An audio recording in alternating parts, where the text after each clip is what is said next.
Class 9th के सभी विद्यार्थियों की होने वाली है बल्ले बल्ले, क्योंकि मैंने आपसे वादा किया है अब की बार 90 पार यानी 90% आपको बनाने की जवाबदारी मेरी है। बेटा मैंने क्या किया, पूरी किताब को बड़ी गहराई से छानबीन करने के बाद में 4 सैंपल पेपर बनाए हैं। 20 वर्ष अकाल पड़ा था, ऐसा कौन सा साल था वो, तो वो था 1943। ठीक है, क्या हो गया 1943। अरब सागर में गिरने वाली नदी है तो नर्मदा मैया। ठीक है, हिटलर ने 1939 पर पोलैंड पर आक्रमण किया था। कब किया था, कहां पर किया था, 1939 में। पालमपुर जो गांव है उसमें 2 प्राथमिक विद्यालय हैं। भारत में सबसे कम जनसंख्या घनत्व वाला प्रदेश, सबसे कम अरुणाचल प्रदेश। ठीक है, और सबसे ज़्यादा घनत्व वाला है महाराष्ट्र है। और नमामि देवी नर्मदे किस राज्य सरकार द्वारा प्रारंभ की गई थी, तो ये एमपी सरकार द्वारा की गई थी ना, मध्य प्रदेश के द्वारा की गई थी। चुनाव का जो मतलब होता है वो होता है प्रतियोगिता, कंपटीशन। तो यहाँ पर लिख लेते हैं अपन प्रतियोगिता।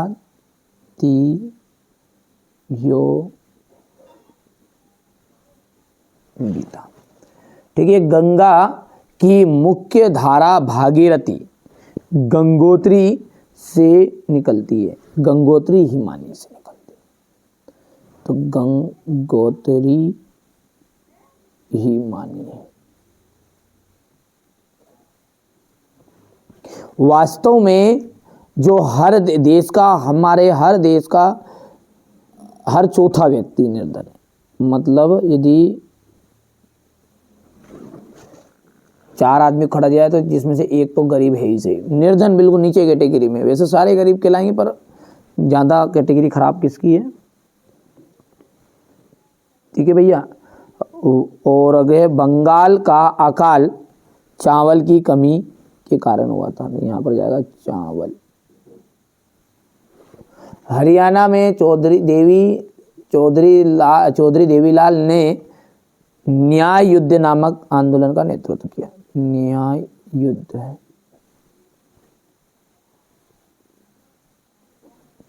जर्मनी के विषय में थर्ड राइस ऑफ ड्रीम्स सालाट बेराट ने लिखी थी।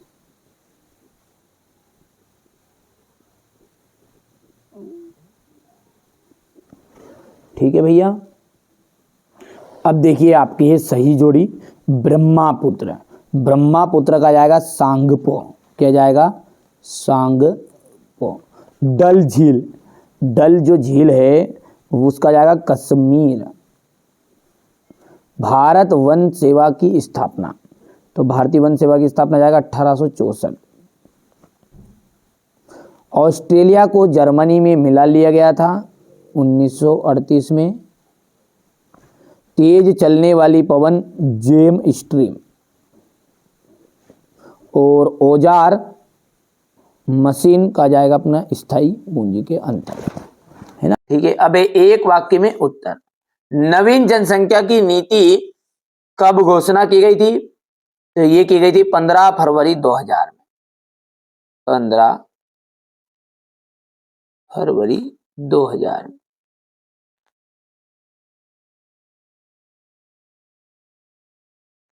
पाकिस्तान में चेनाब से मिलने वाली नदी का नाम बताइए, वो है आपकी झेलम।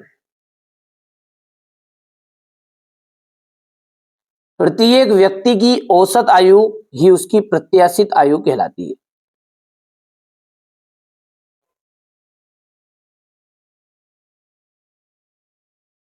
सार्वजनिक वितरण प्रणाली का अंग है, उसे कहते हैं अपन उचित मूल्य की दुकान, है ना, सोसाइटी उचित मूल्य की दुकान। किस नदी को दक्षिण भारत की गंगा कहते हैं, गोदावरी नदी को।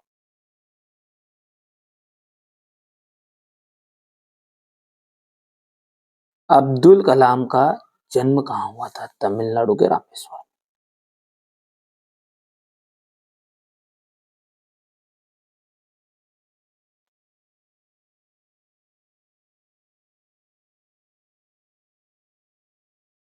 हो गया।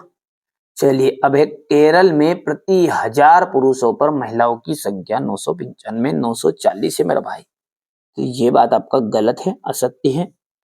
दूसरी बात करें तो अन्नपूर्णा योजना दीन वरिष्ठ नागरिकों के समूह पर लक्षित है, बिल्कुल सत्य है। भूमि के पश्चात पूंजी उत्पादन का दूसरा आवश्यक कारक है, ये आपका असत्य रहेगा। चौथे की बात करें, ऑस्ट्रेलिया और स्पेन कैथोलिक चर्च के समर्थक थे, ये आपका चौथा जो है वो सत्य रहेगा। पांचवा है, पालमपुर गांव में पशुपालन का मुख्य उत्पादन किया है, ये असत्य रहेगा। और छठा जो है आपका, ये आपका असत्य रहने वाला है। हमारे उत्तर पश्चिमी, उत्तरी तथा उत्तर पूर्वी पड़ोसी देशों के नाम लिखना है आपको। वृष्टि छाया प्रदेश किसे कहते हैं? भारत में वनस्पति में इतनी विविधता क्यों है? अफवाह तंत्र क्या है? बढ़िया से कंप्लीट करना है आपको, यही प्रश्न आपको परीक्षा में दिखेंगे। फ्रांस की क्रांति की शुरुआत किन परिस्थितियों में हुई? ठीक है, 1900 से 1930 के बीच रूस की महिला कामगार की स्थिति क्या थी? खूनी रविवार की घटना क्या थी? जंगल से होने वाले लाभ आपको बताने हैं। ठीक है, जंगलों व पौधों में की विविधता किस प्रकार तेजी से लुप्त होती जा रही है। बढ़िया से यहां से आप, ऐसा नहीं है जो चीजें बता रहे हैं वो 100% श्योर आएगी। उत्तर पूर्वी पड़ोसी देशों के नाम बताइए। ठीक है, भारतीय उपमहाद्वीप में कौन कौन से देश है? ठीक है, पाकिस्तान, नेपाल, भूटान, बांग्लादेश, म्यांमार, श्रीलंका, मालदीव। ठीक है भैया, वृष्टि छाया प्रदेश क्या है? इसके बाद में जाएगा, भारत के किस भाग में दैनिक तापमान अधिक होता है? ठीक है, इसके बाद में वनों के विनाश के कारण बताइएगा। बढ़िया से आप तो कंप्लीट करो ना, आपके लिए केवल विशेष, आपके लिए यहाँ पर पूरी मदद कर रहा हूं मैं आपको। वनों के विनाश के कारण 3 पॉइंट बहुत है, फिर लेकिन 2-2 से भी आप कर सकते हो, ये 2 और ये 2, ये 4। ठीक है, यहां से देखिए, भारत की वनस्पति में इतनी विविधता क्यों है? इसके बाद नमामि देवी नर्मदे परियोजना क्या है? अपवाह तंत्र से क्या आशय? देखिए, अपवाह तंत्र से आशय किसी क्षेत्र पे नदी तंत्र से जो विभिन्न दिशाओं से बहकर आती है और जो मिलकर एक मुख्य नदी का निर्माण करती है। इसके बाद में ये जाएगा फ्रांस की क्रांति की शुरुआत किन किन परिस्थितियों में हुई? इसके बाद में ये शोचनीय आर्थिक दशा, दोषपूर्ण शासन व्यवस्था। इसके बाद में यहां से देखिए, फ्रांस के लिए फ्रांसीसी क्रांति के क्या परिणाम हुए? यहां से हो गया इतना।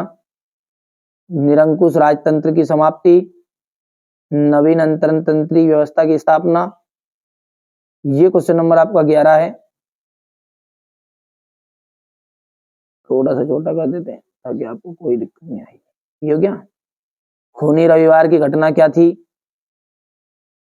क्वेश्चन नंबर 12 देखिए, जंगलों या वनों से होने वाले लाभ बताने हैं आपको। लकड़ी की प्राप्ति हो गई है, गौण पदार्थों की प्राप्ति हो गई है। ठीक है, चारागाह, रोजगार हो गया। इसके बाद में ये यहां से देख लीजिए, लोकतंत्र बेहतर शासन प्रणाली क्यों है? ठीक है, लोकतंत्र के पक्ष में तर्क के गुण बताइए, लिखिए। कितना हो गया? ये आपका यहां तक हो जाएगा। इसके बाद में क्वेश्चन नंबर 14 देख लीजिए, नेहरू जी ने क्यों कहा कि भविष्य जो भारत का है वो आराम और सुस्ताने का नहीं है? ठीक है, तो ये यहाँ से, ठीक है, हो गया क्वेश्चन नंबर 14। इसके बाद में ये क्वेश्चन नंबर आपका यहाँ से देख सकते हैं। ठीक है, बढ़िया से आप तो कंप्लीट करो, है ना बेटा, अच्छे से तैयारी करो यार। हम भी चाह रहे हैं कि आप अच्छे नंबर प्राप्त करो और उसके लिए मेहनत तो करनी पड़ेगी। अब सारी चीज पकी पकाए खीर दे रहे हैं आपको, प्रश्न भी बता रहे हैं, उत्तर भी साथ में दे रहे हैं, फिर भी आप नहीं करते हो, तो फिर भैया अपन क्या कर सकते उसमें ना। तो ये देखिए, संसाधन के रूप में लोग से आप क्या समझते हैं। ठीक है, इतना हो गया। चलिए, बेरोजगारी शब्द का अर्थ बताइए।